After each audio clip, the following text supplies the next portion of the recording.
ನಮ್ಮ ಹಕ್ಕ ಬೇಡಾಕ ಬಂದೇವ. ನಾವು ನಮ್ಮಿಂದ ಸರ್ಕಾರ ನಡೀತೈತೆ. ರಿಕ್ಷಾದವ್ರಿಗೆ ಈ ರೀತಿ ಅನ್ಯಾಯ ಯಾಕೆ ಮಾಡತ್ತಾರಂದ್ರ ನೀವು ಹೋಗೋ ಬಿಡಾರು ಅವ್ರು ಹಂಗ ದರೋಡಿ ಹೊಡ್ಕೊಂತ ಹೋಗಾರ. ನಾನು ಚೆನ್ನಮ್ಮನ ಸಂಬಂಧ 23 ದಿವಸ ಧರಣಿ ಕುಂತು ಬೈಲಂಗಲ್ದಾಗ ನಾವು ಮನೀಗಾದ್ರೂ ಹೋಗ್ಲಿಲ್ಲ. ಮತ್ತ ಹೋರಾಟ ಅಂದ್ರೆ ಹೆಂಗ ಇರ್ತೈತಿ, ಈಗ ಅದು ಮುಗಿದಕ್ಕ ಇಲ್ಲಿ ಬನ್ನಿ.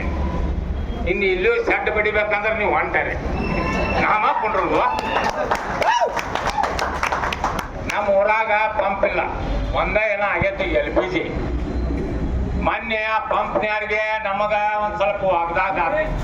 ನಮ್ಮ ರಿಕ್ಷಾದಾರಗಳು ಏನ್ ಹೇಳಿರಂದ್ರ, ಏನ್ರಿ ಒಂದ್ ದಿವ್ಸಕ್ಕೆ ಒಂದ್ ರೇಟ್ ತಗೊಳಕತ್ತಾನು ಅಂತ ಹೇಳಿರಿ ನನಗ. ದಿವ್ಸಕ್ಕೆ ಒಂದ್ ರೇಟ್ ತಗೊಂಡ್ರ ಅವ್ ಬೇಕಾದಷ್ಟು ರೇಟ್ ತಗೊಲಿ, ನೀವು ಬಿಲ್ ಎಸ್ಕೋರಪ್ಪ ಅಂತ ಹೇಳಿ ನಾನು. ಅವ್ ಬೇಕಾದಷ್ಟು ಬಿಲ್ 500 ರೂಪಾಯಿ ಲೀಟರ್ನು ಕೊಟ್ಟಂದ್ರ ಬಿಲ್ ಎಸ್ಕೋರಿ. ಆಮೇಲೆ ಅವ್ರ ಬಿಲ್ ಕೊಡ್ಬೋದ ಅಂದ್ರ ಬಿಲ್ ಕೊಡುದಿಲ್ಲ ನಾನ್ಲೆ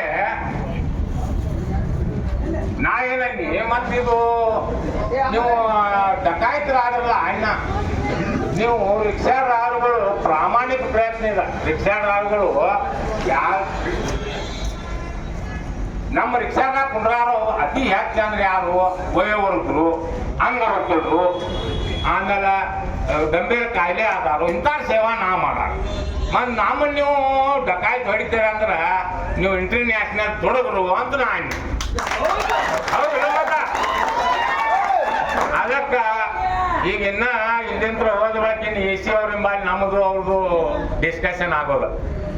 ನಮ್ಮ ಬೆಳಗಾವಿ ಜಿಲ್ಲಾಧಿಕಾರಿಗಳು ಒಂದು ಸುತ್ತೋಲೆ ತೆಗೆದಾರು ಚಿದಾನಂದ ಅವರ, ತಮಗೂ ತಮ್ಮ ಗಮನಕ್ಕೆ ತರ್ತಾನೆ. ಬೆಳಗಾವಿ ಯೂನಿಯನ್ದಾರು 16 ಪಂಪ್ ಅದಾವ ಕಾಣಿಸ್ತೈತಿ ಬೆಳಗಾವದಾಗ. ಎಲ್ಲ ಪಂಪ 4 ಚಾಲು ಅದಾವಿ, ಉಳ್ಕಿದ್ದು ಬಂದ್ ಅದಾವ. ನಾನ್ಲೇ ಜಿಲ್ಲಾಧಿಕಾರಿಗಳು ಒಂದು ಸುತ್ತೋಲೆ ತೆಗೆದಾರ ನನ್ನಂತ ಐತದ. ಆ ಸುತ್ತೋಲೆ ಅವರು ಜಿಲ್ಲಾಧಿಕಾರಿಗಳು ಇವ್ರಿಗೆ ನಿರ್ದೇಶನ ಮಾಡಿದ್ರು. ಯಾರು? ನಮ್ಮ ಆಹಾರ ಮತ್ತು ನಾಗರಿಕ ಇಲಾಖೆಗೆ, ಫುಡ್ ಡಿಪಾರ್ಟ್ಮೆಂಟ್ನಾರು 5 ಪಂಪ್ ನಾವು ಪರಿಶೀಲನೆ ಮಾಡಿದ್ರಿ. ಯಾವ ಪಂಪ್ನ್ಯಾಗ LPG ಕಡಿಮೆ ಇಲ್ಲ, ಎಲ್ಲ ಸ್ಟಾಕ್ ಐತಿ ಅಂತ ಫುಡ್ ಡಿಪಾರ್ಟ್ಮೆಂಟ್ನವ್ರು ಜಿಲ್ಲಾಧಿಕಾರಿಗೆ ವರದಿ ಕೊಟ್ಟರು. ಮತ್ತು ಇನ್ನು 4 ಪಂಪ ನೋಜಲದ ಪ್ರಾಬ್ಲಮ್ ಐತ್ರಿ, ಅತಿ ಶೀಘ್ರದಾಗ ಅವನೋಜನ ಮಾಡಿ LPG ಏನು ಕಡಿಮೆ ಇಲ್ಲ. ಆದ್ರ ಇವ್ರು ಏನ್ ಹೇಳಿದಾರು, ರೇಟ್ ಸಮತೋಲನ ತಪ್ಪಾಗತೈತಿ. ಇವತ್ತು ರೇಟ್ ಇದ್ದಿದ್ದು ನಾಳೆ ಇರೋದಿಲ್ಲ, ನಾಳೆ ಇರೋದಿಲ್ಲ, ನಾಡ್ದು ಇರೋದಿಲ್ಲ. ನಾವೇನು ಕೇಳಿದ್ವು, ನೀವು ಕೇಳುದ ತಪ್ಪು ಮಾಡಿದ್ದೀರಿ. 10 ರೂಪಾಯಿ ಹೆಚ್ಚು ತಗೊಂಡ್ರ ಜಿಲ್ಲಾಧಿಕಾರಿಗಳು ಆತು, ತಾಲೂಕು ದಂಡಾಧಿಕಾರಿಗಳು ಆತು, ಒಂದು ಪ್ರೆಸ್ ಮೀಟ್ ಕರೀತಾರ. ಅವ್ರು ಏನಂತ, ರಿಕ್ಷಾದಾರರು ಸಾರ್ವಜನಿಕರನ್ನ ದರೋಡೆ ಮಾಡಾಕತ್ತಾರು ಅಂತ ಒಂದು ಪ್ರೆಸ್ ಮೀಟ್ ಕರೀತಾರ. ಅದಕ್ಕೆ ನಾವು ತುಡುಗರಂಗ ತೋರಿಸ್ತಾರ. ನಾವು ಅದಕ್ಕೂ ಒಪ್ಪಿದ್ವು, ನಾವು ದರೋಡೆ ಕೋರನ. ನಾವು ದರೋಡೆ ಕೋರ ಆದ್ರ ನಮ್ಮ ಮಕ್ಕಳ ಉನ್ನತ ಮಟ್ಟದ ಎಜುಕೇಶನ್ ಯಾಕೆ ತಗೋವಲ್ರು? ನಾವು AC ರೂಮ್ನ್ಯಾಗ ಯಾಕೆ ಕುಂಡ್ರುವಲ್ರು? ನಮ್ಗೆ ಇರಾಕ ಮನಿ ಯಾಕಿಲ್ಲ? ನಾವು ದರೋಡಿರು ಒಪ್ಪಿದ್ವು. ನಮ್ಮಂತೆ ಬಿಲ್ಡಿಂಗ್ ಇರ್ಬೇಕಲ್ಲ, ಮತ್ ನಾವು ದರೋಡೆ ಹೊಡೆದ್ರ ನಮ್ಮ ಮಕ್ಕಳು ಚಲೋ ಎಜುಕೇಶನ್ ತಗೋಬೇಕಲ್ಲ. ಮತ್ತ ತಗೊಳಕತ್ತಾರ ಯಾರು? ನಮ್ಮನ್ನು ದರೋಡೆ ಹೊಡೆದಾರ AC ರೂಮ್ನ್ಯಾಗ ಅದಾರ. ಅವ್ರು ದರೋಡೆ ಕೊಡುವ, ನಾವು ದರೋಡೆ ಕೊಡುವ. ಅದಕ್ಕ ರಿಕ್ಷಾದವ್ರು ನಾ ಭಾಳ ಏನು ಮಾತಾಡೋದಿಲ್ಲ, ಮಾತಾಡಿ ನಮ್ಮದು ಅಲ್ಲಿ ಲೆಕ್ಕ ತಪ್ಪೈತಿ ಈಗ ಎಲ್ಲಿ. ಅದಕ್ಕ ನೀವೆಲ್ಲ ದಿಟ್ಟು ತನ್ನದ್ಲೇ ಇರ್ತಾನಂದ್ರ ನಾ ಇಲ್ಲಿ ಬರ್ತಾನ. ಒಟ್ಟ ಟೆಂಟ್ ಬಿಡಿದ್ ಆರಾಮ, ನೀವು ಆರಾಮ್ ದುಡ್ಕೊಂತ ಬಂದ್ ಒಂದ್ ತಾಸು ನಾನು ನೀವು ಮಾಡಿಕೊಂಡ್ರಿ, ನೀವು ಅವ್ರ ರಾತ್ರಿ ಕೊಂಡ್ರು ಅದು ಸರಳ ಯಾರು ಅದಾರಲ್ಲ, ತುಡುಗರು ಯಾರು, ದರೋಡೆ ಯಾರು ಗೊತ್ತಾಗ್ತೈತೆ ಅಲ್ಲಿ. ಈ ರೇಟ್ ಏನೈತ್ಲ ಅವ್ರಿಗೆ ನಾವು ತಗೊಳಕ್ ಬೇಡ ಅನ್ನೋಲ್ಲ, ಬಿಲ್ ಕೊಡ್ಬೇಕು. ಅವ್ರು ಒರಿಜಿನಲ್ ಇದ್ರ ಅಲ್ರಿ, ಒರಿಜಿನಲ್ ಹಗಲಿ ದರೋಡಿ ಹೊಡ್ಯಾಕತ್ತಾರ ಅವ್ರ. ಮತ್ ಜಿಲ್ಲಾಡಳಿತ ಏನ್ ಮಾಡಾಕತ್ತೈತಪ್ಪ ಇವ್ರು ಅವ್ರನ್ನ ಕರೆದ ಒಂದು ಮೀಟಿಂಗ್ ಮಾಡ್ಬೇಕು, ಸಭೆ ಮಾಡ್ಬೇಕು. ಅವ್ರು ಬಡ ರಿಕ್ಷಾ ಚಾಲಕರು, ಅವ್ರು ಸೇವಾ ಮಾಡ್ತಾರು, ಸಾರ್ವಜನಿಕ ಸೇವಾದಾಗದಾರು. ನಾವು ಅವ್ರಿಗೆ ಮೆಟ್ರೋ ಕುಂಡಸ್ರಿ ಅಂತ ಒಂದು ಸರ್ಕಾರದ ಸುತ್ತೋಲೆ ಅವ್ರಿಗೆ ಹೊರಡಿಸಿದೆವು. ಮತ್ತು ನೀವು ಲೂಟ್ ಹೊಡ್ರಿ ಅಂತ ನಿಮ್ಗೆ ಏನಾರು ನಾವು ಆದೇಶ ಕೊಟ್ಟಿರ್ಬೇಕಾದ್ರೆ ಅದನ್ನು ತೋರಿಸ್ಲಿ. ಅವ್ರು ಸರ್ಕಾರದವ್ರು ನಮ್ಗೆ ಒಂದು ಲೂಟ್ ಹೊಡ್ಯಾಕ ಆದೇಶ ಕೊಟ್ಟಾರಂತ ಅವ್ರು ತೋರಿಸ್ಲಿ, ನಾವು ಅವ್ರಿಗೆ ಸುಲೂಟ್ ಹೊಡಿತೇವೆ. ಯಾಕಂದ್ರೆ ಇದು ಹಗಲು ದರೋಡೆ, ಅದರ ಸಂಬಂಧ ರಿಕ್ಷಾದಾರಗಳು ನಾವು ದುಡಿದು ಇಂಥ ಹೆಣಕ ಬಿಡಿಯೋದು. ಏನ ನಮ್ಮ ಹೆಣ್ಣು ಮಕ್ಕಳ ಉಪಾಸನ ಇರೋದ. ಅದಕ್ಕೆ ನೀವು ದಿಟ್ಟು ತನದ್ಲೆ 4 ಮಂದಿ ಇರ್ರಿ, ಆದ್ರೆ ದಿಟ್ಟು ತನದ್ಲೆ ಇರ್ರಿ. ಒಂದು ಶೆಡ್ ಬಡಿನು ಪುಂಡ್ಲಿಕಣ್ಣ ಮತ್ತು ಚಿದಾನಂದ, ನಮ್ಮ ಹಿರೇಕರೂರ ಭವಾನಿ ಸಾಹೇಬರು, ಇವರು ಪ್ರಕಾಶ್ ಉಳ್ಳಾಗಡ್ಡಿ ಅವರು, ಮತ್ತು ಧಾರವಾಡದವ್ರು ನಿಗದಿ ಅವರು ಭಾಳ ಚಲೋ ಹೋರಾಟಗಾರದಾರು. ಮತ್ತು ನಾವೇನ ರಿಕ್ಷಾಡಾರು ರೊಕ್ಕ ಪಕ್ಕ ತಿನ್ನಾಡಲ್ಲ, ದೇವ್ರು ನಮಗೆ ಹಿಂಗೆ ಕೊಡುವಂಗನಾದಾನು. ಅದು ಎಷ್ಟೋ ಖರ್ಚು ಬಂದ್ರೆ ನಾ ಸ್ವಂತ ಮಾಡ್ತಾನು, ಶೆಡ್ ಬಡ್ತಾನು. ಮತ್ತ ನಿಮ್ಗೆ ನ್ಯಾಯ ಸಿಗುದಿಲ್ಲ, ಅಲ್ಲಿ ಮಟ್ಟ ನಾವು ಊರಿಗೆ ಹೋಗೋದಿಲ್ಲ. ಮತ್ತ ನಾ ಎಲ್ಲಾರು ಹೇಳಿ ಹೋಗ್ತೇನೆ ಅಂತಲ್ಲ, ನಾವು ಒಂದು ಟೈಪ್ ಕೊರೋನಾ ಇದ್ದಾಗ ನಾವು ಆಗಿ ಕುಂತು ಬೇಡಿಕೆ ಇರಬೇಕಂದ್ರೆ ನಮ್ಮ ಹೆಣ ಬೀಳಬೇಕು. ಅದಕ್ಕೆ ನಿಮ್ಮ ಸಂಬಂಧ ನಾ ಬರ್ತೇನೆ. ಎಲ್ಲರೂ ದಯವಿಟ್ಟು, ಯಾಕಂದ್ರೆ ನಾವು ಸಮಾಜದಾಗ ನಾವೇನು ತುಳು ಮಾಡಾಕತ್ತಲ್ಲ, ನಾವು ಪ್ರಾಮಾಣಿಕವಾಗಿ ದುಡಿಯಾಕ್ತೇವೆ. ನಮ್ಮ ಮಕ್ಕಳಿಗೆ ಚಲೋ ಎಜುಕೇಶನ್, ನಾವು ನಮ್ಮ ಮಕ್ಕಳು ರಿಕ್ಷಾ ಡ್ರೈವರ್ಗಳು ಆಗೋದು ಬೇಡ. ಅದಕ್ಕೆ ಪ್ರಾಮಾಣಿಕವಾಗಿ ನಮ್ಮನ್ನು ಹಿಂಗೆ ದೊರಡಿ ಹೊಡೆದ್ರೆ ನಮ್ಮ ಮಕ್ಕಳು ರಿಕ್ಷಾ ಬಿಟ್ಟು ಮತ್ತೇನು ಮಾಡಾರ, ಅವ್ರು ರಿಕ್ಷಾನೇ ಕಡಿದು ಇವರು ಸಾವುಕಾರ ಹಾಕೊಂತ ಹೋಗಾರು, ನಾವು ದುಡ್ಕೊಂತನೇ ಹೋಗೋದು. ಅದರ ಸಂಬಂಧ ನೀವೆಲ್ಲರೂ ಒಂದು ಇವಾಗ ಮೀಟಿಂಗ್ ಮಾಡ್ತಾವ, ಇದು ಹಿಂಗೆ ದಗದ ಆಗೋದಿಲ್ಲ, ಬರೀ ಸೆಲ್ಫಿ ಸಂಬಂಧ. ಅದಕ್ಕೆ ಓರಿಜಿನಲ್ ಕನ್ನಡದಾಗ ಕುಂಡ್ರು ಅಲ್ಲಿ ಯಾರು ಬರ್ತಾರೆ ಎಲ್ಲಾರು ಬರ್ತಾರೆ, ಅವಾಗ ಮಾತಾಡೋಣ ನಾವು ನಂಬಲ್ಲಿ. ಅದಕ್ಕೆ ದಯವಿಟ್ಟು ನಮ್ಗೆಲ್ಲ ನಾ ರಿಕ್ವೆಸ್ಟ್ ಏನು ಮಾಡ್ಕೊಳ್ಳೋದಂದ್ರೆ, ಈಗಾಗಲೇ ಇದ್ರ ಬಗ್ಗೆ ಸವಿಸ್ತಾರವಾಗಿ ಎಲ್ಲರೂ ಮಾತಾಡಿದ್ದಾರೆ. ಅದಕ್ಕೆ ಇದನ್ನೇನಿಲ್ಲ ಒರಿಜಿನಲ್ ಹೋರಾಟ ಮಾಡೋಣ. ಯಾಕಂದ್ರೆ 10 ಪೈಸಾ 10 ಮಕ್ಕಳ ಕೈಯಾಗ ಯಾರೂ ಕೊಡೋದಿಲ್ಲ ನಾವು. ಯಾಕಂದ್ರೆ ಬೆಳಿಗ್ಗೆ ಅದು ಬರಾರ ಗಂಭೀರ ಕಾಯಿಲೆ ಆದ್ರೂ ನಮ್ಗೆ ಏನೂ ಸವಲತ್ತಿಲ್ಲ. ನಾವು ನಿಮ್ಗೆ ಆಗಲೇ ಏನು ಹೇಳಿ, ನಾವು ಭಿಕ್ಷಾ ಬೇಡಾಕ್ತೇನೆ. ನಮ್ಗೆ ಹಕ್ಕು ಬಾಬಾ ಸಾಹೇಬ್ ಅಂಬೇಡ್ಕರ್ ಅವರು ನಮಗೆ ಸಂವಿಧಾನದಾಗ ಕೊಟ್ಟಂತ ರೈಟ್ಸ್ ನಾವು ಹಕ್ಕು ಬೇಡಾಕಿತ್ತು. ಅಂಬೇಡ್ಕರ್ ಸರ್ಕಾರ ಬರುತ್ತೆ, ಸರ್ಕಾರ ಅಂತ ಹೇಳಿ ಅದಕ್ಕೆ ನೀವು ಎಲ್ಲಾರು ನಾವು ಏನು ನಿರ್ಣಯ ಮಾಡ್ತೇವೋ, ನೀವು 10 ಪೈಸಾ ಕೊಡಬೇಡ್ರಿ, ಎಲ್ಲ ನಾವು ಖರ್ಚು ಮಾಡ್ತೀವಿ. ಬರೀ ಒಂದೊಂದು ತಾಸು ಬಂದ್ಕೊಡ್ರಿ ನಮಗೆ ಪಾಠ, ನಾವು ಇಲ್ಲೇ ಕೆಂಟು ಬಡ್ದಿರ್ತೇವೆ. ಅದಕ್ಕೆ ಹೇಳಿ ನೀವೆಲ್ಲರೂ ಈ ಹೋರಾಟಕ್ಕೆ ಬರ್ತೀನಿ, ನೀವು ಸೇವಾ ಮಾಡಿದ್ರೆ ನೆಕ್ಕಿ ಯಶಸ್ವಿ ಸಿಗ್ತೈತಿ ಅಂತ ಹೇಳಿ ತಾವೆಲ್ಲ ನಮ್ಮ ಮಾತು ಕೇಳಿ ಶಾಂತಿಯಿಂದ ಮುಂದೆ ಕೇಳಿ ಧನ್ಯವಾದ ಅರ್ಪಿಸಿ ನಾನು ಯಾರು ಮಾಲೀಕರ ಇವತ್ತು ಯಾವ ಸರ್ಕಾರ ಕೇಳೋಂಗಿಲ್ಲ. LPG ಮಾಲೀಕರಿಗೆ ನಾವೆಲ್ಲ LPG ಮಾಲೀಕರ ವಿರುದ್ಧ ಕಮಿಷನರ್ಗೆ ಹೋಗಿ ಕಂಪ್ಲೇಂಟ್ ಮಾಡ್ತೇವೆ. ಇವತ್ತೇನು ಹಗಲು ನೋಡಿ ಎಷ್ಟು ಮಾಡ್ಯಾರಲ್ಲ ಅವ್ರು ಎಲ್ಲ ಸಮೇತ ಅವರು ಬಿಚ್ಚಿಡ್ಬೇಕು. ಇವತ್ತು 105 ರೂಪಾಯಿ, 95 ರೂಪಾಯಿ, 87 ರೂಪಾಯಿ, 34 ದಿನದೊಳಗೆ 60-65 ರೂಪಾಯಿ ರೇಟ್ ಆಡ್ಸಕ್ಕೆ ಅವಕಾಶ ಕೊಟ್ಟವ್ರು ಯಾರು ಅವ್ರಿಗೆ? ಯಾರು ಅವಕಾಶ ಕೊಟ್ಟಾರ? ಯಾವ ಜಿಲ್ಲಾಧಿಕಾರಿ ಅವಕಾಶ ಕೊಟ್ಟಾರ ಅವ್ರಿಗೆ? ಏನು CM ಸಿದ್ದರಾಮಯ್ಯ ಅವಕಾಶ ಕೊಟ್ಟಾರ? ಇವತ್ತು ಅವ್ರು ಹೇಳ್ತಾರೆ ಕಮರ್ಷಿಯಲ್ ಅಂದ್ರೆ ನಾವು ಕಮರ್ಷಿಯಲ್ ಅಲ್ಲ. ಇವತ್ತು ನಾವು ದುಡಿತೇವೆ, ನಾವು ಜನರ ಸೇವೆ ಮಾಡ್ತೇವೆ. ಇವತ್ತು ನಾವು ಹಗಲು ದುರಡೆ ಮಾಡಕತ್ತಿಲ್ಲ. ನಾವೆಲ್ಲ 100 ರೂಪಾಯಿ ಹೆಚ್ಚಿಗೆ ತೊಗೊಂಡ್ರೆ ಗಾಡಿ ಒಳಗೆ ಹಾಕಿಸ್ತಾರೆ. RTO ಅಧಿಕಾರಿಗಳು 10-15 ಸಾವಿರ ದಂಡ ಹಾಕ್ತಾರೆ. ಅದನ್ನು ಯಾರು ಕೇಳಂಗಿಲ್ಲ. ಇವತ್ತು ಬರೀ ರೇಟ್ ಹರಿಸ್ಬೇಕು. ನಾವು ಅಮಾಯಕ ಬಡವರು ಹೋಗ್ತಾರೆ ತಿಂದ ನಾವು ಇವತ್ತು ಮನೆಗೆ ರೇಷನ್ ಇಲ್ಲ, ದುಡಿಲಿಲ್ಲ ಅಂದ್ರೆ 100 ರೂಪಾಯಿ ದುಡಿಯೋದು 50 ರೂಪಾಯಿ ದುಡಿಯಾಕತ್ತಿಲ್ಲ. ಏನು 100-200 ರೂಪಾಯಿ ಟ್ಯಾಂಕ್ ಮಾಡ್ಕೊಂಬಂದ್ರೆ ಬಾಡಿಗಳು ಪೇ ಮಾಡತ್ತ ನಮ್ಗೆ. ಶಕ್ತಿ ಯೋಜನೆಯಿಂದ ಆಲ್ರೆಡಿ ಸರ್ಕಾರ ನಮ್ಗೆಲ್ಲ ಕುದ್ಕಿ ಇಸಿಕ್ಬಿಟ್ಟೆ. ಇದೊಂದು ಹೊಸ ಸುದ್ದಿ ಇದೆ LPG ಇದೆ. ಇನ್ನೂ ಎಲ್ಲೆಲ್ಲೋ ಗೊತ್ತಿಲ್ಲ. ಹಿಂಗೆ ಆದ್ರೆ ಮುಂದೆ ಬರೋ ದಿನದಲ್ಲಿ ಉತ್ತರ ಕರ್ನಾಟಕ ಸಂಘ, ಧಾರವಾಡ ಜಿಲ್ಲಾ ಆಟೋ ಚಾಲಕರು ಒಕ್ಕೂಟ ಭಾಳ ದೊಡ್ಡ ಹೋರಾಟ ಮಾಡ್ತಿದ್ವಿ. ಇದೊಂದು ಸಣ್ಣ ಎಚ್ಚರಿಕೆ ಅಂತ ಹೇಳಿ ಇಷ್ಟಪಡ್ತೀನಿ. ಆಟೋ ಚಾಲಕರು ಇರುವಂತ ಸಮಸ್ಯೆಗಳನ್ನ ಬಗ್ಗೆ ರಾಜ್ಯಾಧ್ಯಕ್ಷರು ಮತ್ತು ಧಾರವಾಡ ಜಿಲ್ಲಾ ಅಧ್ಯಕ್ಷರು, ಪದಾಧಿಕಾರಿಗಳು ಹಾಗೂ ನಮ್ಮೆಲ್ಲ ಆಟೋ ಚಾಲಕರು ಇವತ್ತು ಏನು ಸಮಸ್ಯೆ ಆಗಿದೆ ಅಂದ್ರೆ LPG ದರ ದಿನದಿಂದ ದಿನಕ್ಕೆ ಹೇಳ್ತಾ ಇದ್ದಾರೆ. ಯುದ್ಧದ ಕಾರಣವಾಗಿ ಏರ್ತಾ ಇದೆ ಅಂತೇಳಿ ನಿನ್ನೆ ತಾನೇ ಒಂದು ಸ್ಟೇಟ್ಮೆಂಟ್ ಆಯ್ತು. ಅದು AGS ಆಗಿರ್ಬೋದು, ಗೋ ಗ್ಯಾಸ್ ಆಗಿರ್ಬೋದು, ಟೋಟಲ್ ಗ್ಯಾಸ್ ಆಗಿರ್ಬೋದು, ಅದು ಕಮರ್ಷಿಯಲ್ ಪ್ಲಾಂಟ್ ಇದೆ. ಹೀಗಾಗಿ ಯಾರ್ಯಾರು ದರ ಏನು ಖರೀದಿ ಮಾಡ್ತಾರ ಆ ದರದ ಪ್ರಕಾರ ನಾವು ಆಟೋದವ್ರಿಗೆ LPG ತರಿಸ್ತೇವೆ ಅಂತ ಹೇಳ್ತಾ ಇದ್ದಾರೆ.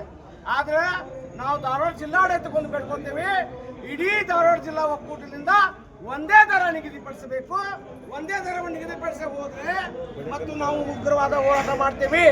ಯಾಕಂದ್ರೆ ಇವತ್ತು RTO ಅಧಿಕಾರಿಗಳು ಗಮನಿಸಬೇಕಾಗ್ತದೆ, ಫುಡ್ ಇನ್ಸ್ಪೆಕ್ಟರ್ ಕೂಡ ಕೇಳಬೇಕಾಗತ್ತೆ. ಯಾಕಂದ್ರೆ ಬಹಳಷ್ಟು ಸಮಸ್ಯೆಗಳೊಳಗ ಆಟೋ ಚಾಲಕರು ಇದ್ದಾರೆ. ಯಾವುದೇ ಕಾರಣಕ್ಕೂ ಹುಬ್ಬಳ್ಳಿ ಧಾರವಾಡ ಧಾರವಾಡ ಜಿಲ್ಲೆಯಲ್ಲೆಲ್ಲ ಒಂದೇ ದರ ಬೇಕು ಮತ್ತು ಬಿಲ್ ಬೇಕು. ಯಾವುದೇ ಕಾರಣಕ್ಕೂ ಬಿಲ್ ಬೇಕು, ಒಂದೇ ದರ ಬೇಕು. ನಮಗೆ ಒಂದೇ ದರ ಇಲ್ಲದೆ ಹೋದ್ರೆ ಇನ್ನು ಮುಂದೆ ಉಗ್ರವಾದ ಹೋರಾಟ ಮಾಡ್ತೀವಿ. ಮತ್ತು ಇನ್ನು ಈ ಸಮಸ್ಯೆಯೊಂದಿಗೆ 10 ಸಮಸ್ಯೆಗಳು ಇಟ್ಕೊಂಡಿವೆ. ಆನ್ಲೈನ್ ಆಪ್ ಈಗಲೇ ಸ್ಥಗಿತವಾಗಬೇಕು ಮತ್ತು ಶಕ್ತಿ ಯೋಜನೆ ಕೈ ಬಿಡಬೇಕು. ಇವತ್ತು 10 ಏನೊಂದು ಪರ್ಮಿಟ್ ರೇಟ್ ಹೆಚ್ಚಿಗೆ ಮಾಡಿದ್ದಾರೆ ಮತ್ತು ಇನ್ಸೂರೆನ್ಸ್ ರೇಟ್ ಹೆಚ್ಚಿಗೆ ಮಾಡಿದ್ದಾರೆ. ಹೀಗೆ ಟ್ಯಾಕ್ಸ್ ಮೇಲೆ ಟ್ಯಾಕ್ಸ್ ಹೆಚ್ಚಿಗೆ ಮಾಡ್ಕೊಂತ ಬಂದಾರೆ. ಅದು ಆಟೋ ಚಾಲಕರ ಕಾರ್ಮಿಕ ವರ್ಗ ಇಡೀ ರಾಜ್ಯದಲ್ಲಿ ಸುಮಾರು 10 ಲಕ್ಷ ಜನ ನಾವಿದ್ದೇವೆ. ಈ ಕಾರ್ಮಿಕ ಆಟೋ ಕಾರ್ಮಿಕ ಅಂದ್ರೆ ಸಾಮಾನ್ಯ ತಿಳ್ಕೊಬೇಡ್ರಿ.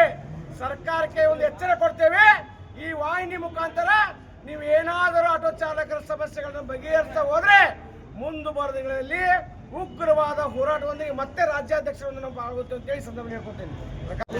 ಯಾಕೆಂತ ಹೇಳಿದ್ರೆ ಪ್ರತಿಯೊಂದು ಪೆಟ್ರೋಲ್ ಪಂಪದವರು ದಿನನಿತ್ಯ ರೇಟ್ ಹೆಚ್ಚಿಗೆ ಆಗೋದಿಲ್ಲ. ಯಾಕೆಂತ ಹೇಳಿದ್ರೆ ಒಂದು ಬತ್ತಲ್ಲಿ 86, ಒಂದು ಬತ್ತಲ್ಲಿ 93, ಒಂದು ಬತ್ತಲ್ಲಿ 80 ರೂಪಾಯಿ, ಒಂದು ಬತ್ತಲ್ಲಿ 105 ರೂಪಾಯಿ.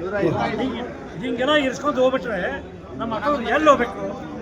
ಹೆಣ್ಣು ಮಕ್ಕಳು ಅಲ್ಲ ಸಾಕ್ತಾರೆ ಎಲ್ಲ ಅಲ್ಲ. ಹೆಂಗಂದ್ರೆ ಏನಿತ್ತು ಒಂದು 500 ರೂಪಾಯಿ ಒಂದು ದುಡಿಮೆ, 500 ರೂಪಾಯಿ ಒಂದು ಸರಿಯಾಗಿ ಮನೆಗೆ ಹೋದ್ರೆ ಮಕ್ಕಳು ಏನಪ್ಪ ಅಪ್ಪ ಬಂದಂತೇಳಿ ಅರ್ಧಗಟ್ಟಲೆ ಒಂದು ಅನಿಸ್ಕೊಂಡು ಹೋಗ್ತೀವಿ. ಅದು ಇಲ್ಲ. ಯಾಕಂದ್ರೆ ನಾವು ಪ್ರತಿಯೊಂದು ನಾವು ದುಡ್ದಿದ್ದೆಲ್ಲ ಗ್ಯಾಸಿಗೆ ಹಾಕಿದ್ರೆ ನಮ್ಮ ಹೊಟ್ಟೆಗೆ ಕಡಿದು ನೆಪೋಟ್ ಗಾಡಿ ಎಲ್ಲ ಇರ್ತಾವೆ. ಆಮೇಲೆ ನಮ್ಮ ಸರ್ಕಾರದವ್ರಿಗೆ ಹೇಳತ್ತೀವಿ, ಕೇಂದ್ರ ಸರ್ಕಾರ ನಮ್ಮ ಇದು ನಮ್ಮ ಇವರು ಸರ್ಕಾರದವ್ರು ಏನಂತಾರೆ ಇದ್ರ ಬಗ್ಗೆ ಅಕ್ಷರ ತಗೋಬೇಕಾಗುತ್ತೆ. ಅಕ್ಷರ ತಗೋಲಿಲ್ಲ ಅಂತ ಹೇಳಿದ್ರೆ ನಾವು ಮುಂದಿನ ದಿನ ಏನೈತಲ್ಲ ಉಗ್ರವಾಗಿ ಹೋರಾಟ ಮಾಡ್ತೀವಿ ಅಂತೇಳಿ ಹೇಳ್ತಾರೆ ಹನುಮಂತಪ್ಪ ಹೊಡಿ. ಯಾಕಂದ್ರೆ ಇಲ್ಲಿ ಇರುವಂತ MLA-ಗಳಾಗಿರ್ಬೋದು, ಕೇಂದ್ರ ಸಚಿವರಾದಂಥ ಪ್ರಹ್ಲಾದ್ ಜೋಶಿ ಆಗಿರ್ಬೋದು, ಯಾರು ಕೂಡ ನಮ್ಮ ಕಡೆ ಗಮನ ಹರ್ಸಕತ್ತಿಲ್ಲ. ಎಲ್ಲಾರು ನೀವು ಕಣ್ಣು ಮುಚ್ಕೊಂಡು ಕುಂತಿರ್ ನೀವು ನಿಮ್ಮ ಮನ್ಯಾಗೆ ಆರಾಮ್ ಇಸಿ ಒಳಗೆ. ನಾವೇನು 1000 ರೂಪಾಯಿ ಗ್ಯಾಸ್ ಹಾಕಿ ನಾವು ಇವತ್ತೇನು ಲಕ್ಷ ಗಟ್ಟಲೆ ದುಡ್ಡು ಬರ್ತೀವಿ. ಅರೆ ಎಲ್ರಿ 500 ರೂಪಾಯಿ ಆಗ್ಬೇಕು ರಗಡ ಆಗ್ಬಿಟ್ಟೈತೆ ನಮ್ದು. 5 ರೂಪಾಯಿ ಹಾಕೋದು ಮನೆ ತಂದು ಜೀವನ ಮಾಡೋದು ಕಷ್ಟ ಆಗೈತಿ. ನಾವೇನು ಲಕ್ಷ ಗಟ್ಟಲೆ ದುಡಿತೀವಿ. ನಿಮ್ಮ ಹಂಗೆ ಒಂದು ಸೈ ಮಾಡಿದ್ರೆ ಕೋಟಿ ಗಟ್ಟಲೆ ತೊಗೊತೀವಿ. ಏನು ನಿಮ್ಮ ಹಂಗೆ ರಾಬ್ರಿ ಮಾಡ್ತೀವಿ? ಏನು ಮಾಡಿ ನಾವು ಏನು ಮಾಡಿಲ್ಲ. ನಾವು ಜೀವನ ಮಾಡ್ಸೋದು ಕಷ್ಟ ಆಗ್ಬಿಡ್ತಿ. ಹಿಂಗಾಗಿ ನಮ್ಮ ಆಟೋದ ಪರಿಸ್ಥಿತಿ ಅನ್ನೋದು ರೋಡಿಗೆ ಬಂದ್ಬಿಡ್ತಿ. ಆಮೇಲೆ ಇನ್ನೊಂದು ಏನೈತಂದ್ರೆ ಈ ರಾಜ್ಯ ಸರ್ಕಾರದಾಗ ನಿಮ್ಮ ಏನು ಗ್ಯಾರಂಟಿ ಯೋಜನೆ ಬಂದಾವ, ಗ್ಯಾರಂಟಿ ಯೋಜನೆಯಿಂದ ನಮ್ಮ ಆಟೋದವರು ಜೀವನ ಅನ್ನೋದು ಸತ್ಯನಾಶ ಆಗ್ಬಿಡೈತಿ. ಯಾಕಂದ್ರೆ ನೀವು ಕೊಡೋವಂಥ ಏನು ಸ್ಕೀಮ್ಗಳು ಅದಾವೆ, ಸ್ತ್ರೀ ಶಕ್ತಿ ಆಗಿರ್ಬೋದು, ಆ ಇದನ್ನಾಗಿರ್ಬೋದು, ಎಲ್ಲರಿಗೂ ಏನಾಗಿತ್ತು ಅಂದ್ರೆ ನಮ್ಮ ಆಟೋದ ಹೊಟ್ಟೆ ಮೇಲೆ ಕಾಲು ಕೊಟ್ಟಂಗೆ ಆಗ್ಬಿಡೈತಿ. ನಮ್ಮ ಆಟೋದ ಹತ್ತಿರ ಪ್ರತಿಯೊಂದು ಹೆಣ್ಮಕ್ಳೇ ಎಲ್ಲ ತಾಯಂದ್ರೆ ಹತ್ತವ್ರು ನಮ್ಮ ಆಟೋದಾಗ ಆ ತಾಯಂದ್ರೆ ಬರೋವಲ್ರಿ. ಏನಾಗಿತ್ತು ಅಂದ್ರೆ ತಾಯಂದ್ರೆ ಎಲ್ಲರೂ ಫ್ರೀ ಬಸ್ಸಿಗೆ ಆಧಾರ್ ಕಾರ್ಡ್ ತೊಗೊಳೋದು ಹೊಂಟ್ಬಿಡೋದು ಊರು ಅಡ್ಡಾಡಕ್ಕೆ. ಹಿಂಗಾಗಿ ನಮ್ಗೆ ಎಲ್ಲ ಹತ್ತವ ಬಾಡಿಗೆನ ಹತ್ತವಲ್ದು. ಇಲ್ಲಿ ನೋಡಿದ್ರೆ ನಮ್ಮ ಆಟೋ ಬ್ಯಾಟ್ರಿ ಗಾಡಿಯವ್ರು ಅವ್ರು ನೋಡಿದ್ರೆ ನಮ್ಗೆ ಪೈಪ್ ಕೊಡಕತ್ತಾರೆ. ಅದನ್ನ ನೋಡಿದ್ರೆ ಆನ್ಲೈನ್ ಆ್ಯಪ್ಗಳು ಬಂದಾವು. ಅವ್ರ ಅಂಕಿ ನಮಗೆ ಹೆಂಗೆ ಬೇಕಂದ್ರೆ ಬೇಕಾಬಿಟ್ಟು ಹೆಂಗೆ ಬಾಡಿಗೆ ಹೊಡ್ಯಾಕತ್ತಾರೆ. ಇಲ್ಲಿ ನಾವು 110 ರೂಪಾಯಿ ಕೊಟ್ಟು ಗ್ಯಾಸ್ ಹಾಕೊಂಡು ಜೀವನ ಮಾಡೋದು ಕಷ್ಟ ಆಗೈತಿ. ಇವ್ ನೋಡಿದ್ರೆ 50-60 ರೂಪಾಯಿ ಬಾಡಿಗೆ ಹೊಡ್ಯಾಕತ್ತಾರೆ ಬ್ಯಾಟ್ರಿದವ್ರು. ಹೊಡೆದ್ರಿಂದ ಏನಕ್ಕೆ ನಮ್ಮ ಜೀವನ ಅನ್ನೋದು ಬೀದಿಗೆ ಬಂದ್ಬಿಡುತ್ತೆ. ನಾವು ಸಾಯ್ಬೇಕಲ್ಲಿ ಬ್ಯಾಂಕ್ ನೋಡ್ರೆ ಫೋನ್ ಹಚ್ತಾನೆ, EMI ಕಟ್ಟ್ರಿ ಅಂತ, ಬ್ಯಾಂಕ್ ಲೋನ್ ಕಟ್ಟ್ರಿ ಅಂತ. ಅಲ್ಲಿ ನೋಡಿ ಮಹಿಳಾ ಸಂಘ ಕಟ್ಟಬೇಕು, ಕಟ್ಟಬೇಕು. ಎಲ್ಲಿ ಕಟ್ಟನ್ರಿ? ಎಲ್ಲಿ ತರ ದುಡ್ಡು ಏನು ಊರ್ನಾಕೊಳ್ಳೋಣ ಈ ರೋಡ್ನ. ಮುಂದೆ ದಿನ ಹೆಂಗಾಕೈತಂದ್ರೆ ನಡು ರಸ್ತೆಯಾಗ ಬಂದು ಪೆಟ್ರೋಲ್ ಹಾಕೊಂಡು ಸಾಯ್ತೇವೆ ನಾವು. ಸಾಯೋದೊಂದ ಉಳಿದೈತಂತೆ, ಬೇರೆ ಏನು ಉಳಿದಿಲ್ಲ. ಮುಂದೆ ಬರುವಂಥ ದಿನಗಳಲ್ಲಿ ಹೆಂಗೈತಂದ್ರೆ ಮುಂದೆ ನಾವು ಎಲ್ಲ ಸಚಿವರಿಗೆ ಮನೆಗೆ ಮುತ್ತಿಗೆ ಹಾಕ್ತೇವೆ, ವಿಧಾನಸೌಧಕ್ಕೂ ಮುತ್ತಿಗೆ ಹಾಕ್ತೇವೆ. ಮುಂದೆ ಬರುವಂಥ ದಿನಗಳಲ್ಲಿ ಎಲ್ಲರಿಗೆ ಎಚ್ಚರಿಕೆಯಲ್ಲೇ ಕೊಡ್ತೇನೆ. ಮುಂದೆ ಬರುವಂಥ ದಿನಗಳಲ್ಲಿ ಉಗ್ರ ಹೋರಾಟ ಮಾಡಿ ನಿಮಗೆಲ್ಲ ಮುತ್ತಿಗೆ ಹಾಕ್ತೇವೆ ಅಂತ ನಾ ಯೋಚನೆ.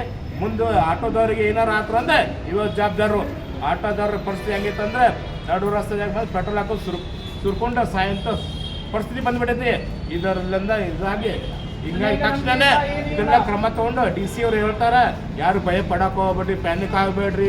LPG ಸ್ಟಾಕ್ ಐತಿ ನಮ್ಮ ಕಡೆ 3 ತಿಂಗಳಿಗೆ ಆಗೋದಷ್ಟು ಅಂತ. ಇಲ್ಲಿ ನೋಡ್ರಿ LPG ಇಲ್ಲ, ಪೆಟ್ರೋಲ್ ಇಲ್ಲ, ಏನಿಲ್ಲ. ಮನೆ ಗ್ಯಾಸ್ ಅಂತ ಸರ್ ಬರೋಲ್ದು. ಮನ್ಯಾಗ ನೋಡ್ರಿ ಹೆಂಡತಿ ಭಯ ಆತಾಳೆ, ಮನ್ಯಾಗ ಗ್ಯಾಸ್ ಇಲ್ರಿ ಅಂತ. ನಾವು ಕಟ್ಗೆ ತರಕ್ಕೆ ಹೋಗ್ಬೇಕು. ಎಂತಾರ ಒಂದು ಕಟ್ಗೆ ಅಡ್ಡೇನೂ ಇಲ್ಲ, ಏನಿಲ್ಲ. ಏನು ಹಾಳಿ ಹಚ್ಚಿ ಜೀವನ ಮಾಡೋದು. ಎದ್ರಾಗ ಮಾಡೋದು ಅಡುಗೆ ನಾವು ಹಾಳಿ ಹಚ್ಚಿ ಜೀವನ ಮಾಡ್ಕೊತೀವಿ. ಇಲ್ಲ ನಮ್ಮ ಅರ್ಬಿ ಸುಟ್ಟುಕೊಂಡು ನಾವು ಜೀವನ ಮಾಡೋದು.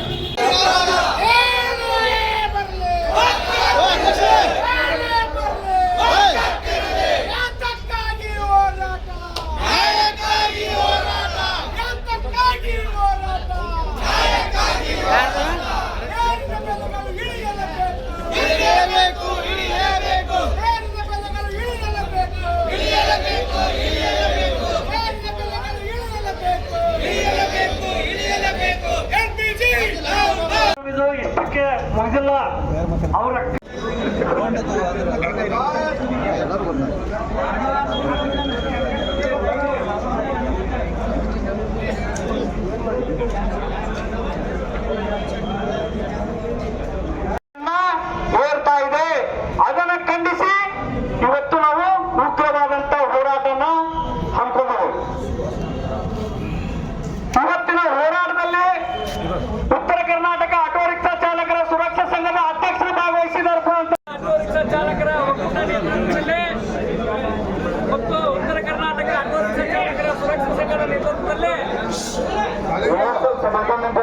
ನಮ್ಮ ಜಿಲ್ಲೆಯಲ್ಲಿ ಆಟೋ ರಿಕ್ಷಾ ಚಾಲಕರ LPG ಪೂರೈಕೆಯಲ್ಲಿ ವಿಳಂಬ ಮತ್ತು LPGಯ ದರವನ್ನು LPG ಮಾಲೀಕರು ಮನ ಬಂದಂತೆ ಏರಿಕೆಯನ್ನು ಮಾಡ್ತಾ ಇರುವಂಥದ್ದನ್ನು ಖಂಡಿಸಿ ಇವತ್ತು ನಮ್ಗೆ ಬೇಕಾಗಿರುವಂಥ LPG ನಾವೆಷ್ಟು ಬಳಕೆ ಮಾಡ್ತೇವೆ ಅಂತ LPG ನಮ್ಗೆ ಸಿಗ್ತಾ ಇಲ್ಲ.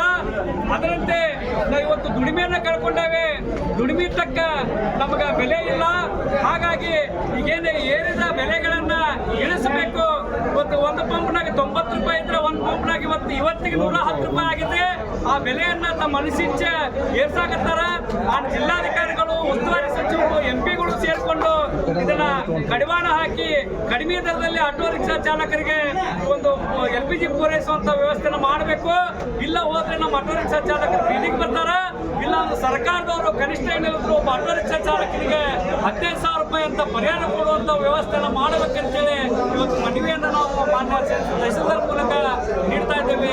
ನಾವೆಲ್ಲ ಬಂದು ಸಹಕಾರ ನೀಡೋದಕ್ಕೆ ಧನ್ಯವಾದಗಳು. ಅದೇ ರೀತಿಯಾಗಿ ಉತ್ತರ ಕರ್ನಾಟಕ ಸುರಕ್ಷಾ ಸಂಘದ ಧಾರವಾಡ ಜಿಲ್ಲಾ ಆಟೋ ಚಾಲಕ ರಿಕ್ಷಾ ಸಂಘದ ಗೌರವಾಧ್ಯಕ್ಷ ಅಂತ ನಿಮ್ಮೆಲ್ಲ ಹಿರಿಯರಾದಂತ ಮುದುವರು ಕೂಡ ಬಸವಣ್ಣ ಮುದುವರು ಕೂಡ ಅವ್ರಿಗೆಲ್ಲ ಪ್ರೀತಿ ಅಭಿನಂದಿಸೋಣ. ಪ್ರಧಾನ ಕಾರ್ಯದರ್ಶಿ ರಮೇಶ್ ಅವರು ಕೂಡ ಅಭಿನಂದಿಸೋಣ. ಮತ್ತು ಸೋಮಗಿರಿ ದಕ್ಷಿಣ ಆಟೋ ಚಾಲಕ ಸಂಘ ಹಾಗೂ ವಿವಿಧ ಎಲ್ಲ ಆಟೋ ಚಾಲಕರ ಧಾರವಾಡ ಗ್ರಾಮೀಣ, ಧಾರವಾಡ ಶಹೀರ ಎಲ್ಲ ಆಟೋ ಚಾಲಕ ಸಂಘದ ಆಟೋ ಚಾಲಕರಿಗೆ ಅಭಿನಂದಿಸೋಣ. ಏನೊಂದು ಬೇಡಿಕೆಗಳನ್ನು ಇಟ್ಟುಕೊಂಡು ದೊಡ್ಡ ಆಟೋ ಚಾಲಕರ ಹೊಟ್ಟೆ ಹೊಡೆಯುತ್ತಿರುವ ಕೇಂದ್ರ ಸರ್ಕಾರ, ರಾಜ್ಯ ಸರ್ಕಾರ ಮಾಡುತ್ತಿರುವ ಅನ್ಯಾಯವನ್ನು ಖಂಡಿಸಿ ಇವತ್ತು ಕಾರವಾರ ರೋಡ್ನಿಂದ ತಹಸೀಲ್ದಾರ್ ಆಫೀಸ್ ಮುಖಾಂತರ ತಾವು ಬಂದಿದ್ದೀರಂದ್ರೆ ಬಂದಂತ ಇವತ್ತು ಈ ಹೋರಾಟದಲ್ಲಿ ರಾಜ್ಯ ಅಧ್ಯಕ್ಷರು ಬಂದಿದ್ದಾರೆ, ಜಿಲ್ಲಾ ಅಧ್ಯಕ್ಷರು ಬಂದಿದ್ದಾರೆ, ಪದಾಧಿಕಾರಿಗಳು ಬಂದಿದ್ದಾರೆ. ದಯವಿಟ್ಟು ನಮ್ಮೆಲ್ಲ ಅಂತವರಿಗೆ ಕೇಳುವುದಿಷ್ಟ, ಇವತ್ತು ಏನು ಗಗನಕ್ಕೇರುವಂತ LPG, ಗಗನಕ್ಕೇರುವಂತ ಆಟೋ ಚಾಲಕರ ದುಡಿಮೆ ಇಲ್ಲದೆ ಯಾವೊಬ್ಬ ಪ್ರತಿ ರಾಜಕಾರಣಿ ಆಗಿರ್ಬೋದು, MLA ಆಗಿರ್ಬೋದು, MP ಗಳಾಗಿರ್ಬೋದು, ಆಟೋ ಚಾಲಕರನ್ನು ಕುರಿತು ಯಾರೊಬ್ಬರು ಸದನದಲ್ಲಿ ಮಾತನಾಡದೆ ಒಂದು ಶಕ್ತಿ ಯೋಜನೆ ತಂದು ಸುಮಾರು 2 ರಿಂದ 3 ವರ್ಷ ಅವ್ರ ಹೊಟ್ಟೆ ಮೇಲೆ ಬರೆ ಎಳೆದಂತಾಗಿದೆ. ಇನ್ನು ಮೇಲೆ ಮತ್ತೆ ಅವರ ಬೀದಿಗೆ ಬಂದು ನಿಲ್ಲುವಂತ ಪರಿಸ್ಥಿತಿ ಇದೆ. ಆದ ಕಾರಣಕ್ಕೆ ಇವತ್ತು ಹೋರಾಟವನ್ನು ಮಾಡಿದ್ದೇವೆ. ಇದೇ ಕಾರಣವನ್ನು ಇಟ್ಟುಕೊಂಡು ಇವತ್ತು ಅಂತ ಪುಂಡಿಕನ್ನ ಬಡಗಿನವರು ಮಾತನಾಡ್ತಾರೆ. ದಯವಿಟ್ಟು ನಮ್ಮೆಲ್ಲ ಆಟೋಚಾಲಕರಿಗೆ ವಿನಂತಿ ಪೂರ್ವಕ ಹೋಗ್ತೀವಿ, ಸಹಕರಿಸ್ತೀವಿ. ಅವ್ರ ಮಾತುಗಳನ್ನು ಕೇಳಿ ತದನಂತರ ನದಿ ವಿಚಾರ ಮಾಡುವಂತ ಒಬ್ಬೊಬ್ಬರೆಲ್ಲ ಹೇಳ್ತಾರೆ. ಪುಂಡಿಕನ್ನ ಬಡಗಿನವರು ಇಲ್ಲಪ್ಪ ಅಂತಂದ್ರೆ ಯಾತಕ್ಕಾಗಿ ಹೋರಾಟ, ಯಾತಕ್ಕಾಗಿ ಹೋರಾಟ, ಏನೇ ಬರಲಿ, ಏನೇ ಬರಲಿ, ಆಟೋ ಚಾಲಕರ ಒಕ್ಕೂಟಕ್ಕೆ, ಆಟೋ ಚಾಲಕರ ಒಕ್ಕೂಟಕ್ಕೆ, ಆಟೋ ಚಾಲಕರ ರಕ್ತ ಇರಿಸುವ ಅಧಿಕಾರಿಗಳಿಗೆ, ಆಟೋ ಚಾಲಕರ ರಕ್ತ ಇರಿಸುವ ಅಧಿಕಾರಿಗಳಿಗೆ ಏರಿದ ಬೆಲೆಗಳು ಇಳಿಯಲೇಬೇಕು, ಏರಿದ ಬೆಲೆಗಳು ಇಳಿಯಲೇಬೇಕು, ಏರಿದ ಬೆಲೆಗಳು ಇಳಿಯಲೇಬೇಕು. LPG down down, LPG, LPG, LPG, LPG, ಏರಿದ ಬೆಲೆ ಇಳಿಯಲೇಬೇಕು, ಏರಿದ ಬೆಲೆ ಇಳಿಯಲೇಬೇಕು, ಏರಿದ ಬೆಲೆಗಳು ಇಳಿಯಲೇಬೇಕು. ಏನೇ ಬರಲಿ, ಏನೇ ಬರಲಿ, ಯಾತಕ್ಕಾಗಿ ಹೋರಾಟ, ಯಾತಕ್ಕಾಗಿ ಹೋರಾಟ, ಆಟೋ ಚಾಲಕರ ಒಕ್ಕೂಟಕ್ಕೆ, ಆಟೋ ಚಾಲಕರ ಒಕ್ಕೂಟಕ್ಕೆ, ಆಟೋ ಚಾಲಕರ ಒಕ್ಕೂಟಕ್ಕೆ. ಬೋಲೋ ಭಾರತ್ ಮಾತಾ ಕಿ, ಬೋಲೋ ಭಾರತ್ ಮಾತಾ ಕಿ. ಅವ್ರ ಅಪ್ಪಂದೇನು ಸರ್ಕಾರ, ಅವ್ರ ಅಪ್ಪಂದೇನು ಸರ್ಕಾರ, ಅನ್ಯಾಯ ಅನ್ಯಾಯ ಅನ್ಯಾಯ ಅನ್ಯಾಯ.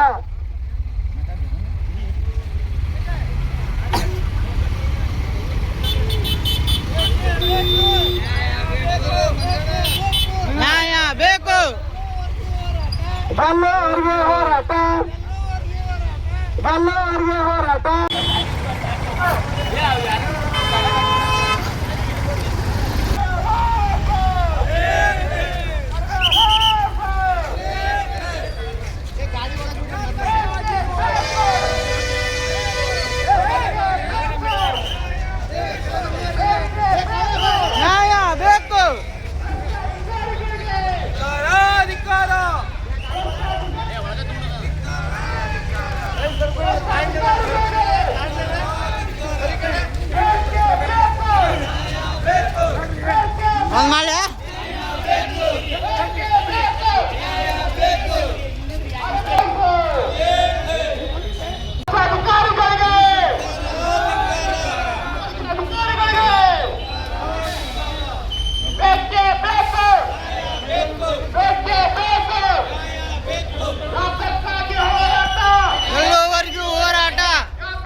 ಅವರ ನೇತೃತ್ವದಲ್ಲಿ